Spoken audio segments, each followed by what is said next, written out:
Thank you so much. It's certainly an honor to be with you today. I'm Congresswoman Jen Kiggans. I proudly represent Virginia's 2nd Congressional District. I am honored to be here with a bipartisan group just to emphasize the importance of getting this done. I feel like we are late to the game. This is something that I want to vote on, that I think my district wants all of us to vote on. They want Congress to get things done. That's why I ran for Congress, and that's what I'm here to do. This bill is attractive to me, and I think people on both sides of the aisle, for a couple reasons. It provides for common priorities that we all share. It provides for things like border security. We're seeing that open border that so many of my colleagues have talked about, the increase in human trafficking, drug trafficking. Now we're seeing illegal immigrants that are here that are committing violent crimes against Americans. I'm a mom. I care about safety. I care about community safety. I care about national security issues. I represent a district that has one of the highest military populations in the country. I care about the rest of the things in this bill. This bill is great because it provides that foreign aid that is so needed right now. The United States leads. We are the superpower in the world, but there's a price with being that superpower, and it's time that we have to pay that price. I can think of no other country that I want to lead the world aside from the United States, and this bill does that.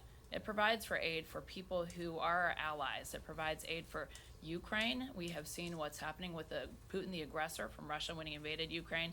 Not only does it provide the aid important to Ukraine, but it benefits our defense industry. And this is a big reason why I support it, because we have seen our manufacturing be able to increase. We have taken stockpiles, we've given them to Ukraine. We've needed to replenish our stockpiles, which has provided an opportunity for things like better technology, new resources. We are putting people back to work on the manufacturing side for our own defense industry, which is struggling due to a defense budget that's been inadequate. So for that reason, and so many others, but being there to support our ally of Ukraine, because we know that Putin will go to the Baltic states next. We know that our military men and women, people from my district, are not involved yet, but it's only a matter of time if that country fails and Putin is successful.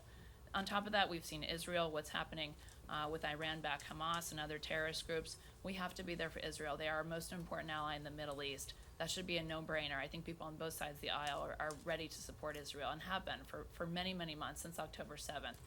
As far as Southeast Asia goes, this is a place near and dear to my heart, a place I visited recently, been visiting with lots of the military in Japan. We know that our struggles there with our allies, from Taiwan to Guam to the Philippines to all the island countries that are there. We have to be there to support those guys. They are watching. They are watching what we are doing in the rest of the world. We know that President Xi from China is being more aggressive every single day, being up in a P8 recently, overflying Southeast Asia, looking at the way that China is dredging. They are making islands in the space between China and Japan. They are encroaching on our allies, just international waters there. We've got to do a better job at supporting the people that we have promised that we will support. The world is watching. I want our friends to trust us and our enemies to fear us, and I certainly am worried that that's not happening right now. So it's an honor to support this bill. It is not perfect, but it's certainly a step in the right direction. The American people want us to act here from Congress. They want us to get things done. It's what I want to get done too. So it certainly is a privilege to be able to support this legislation. I look forward to voting for it on the floor. And with that, I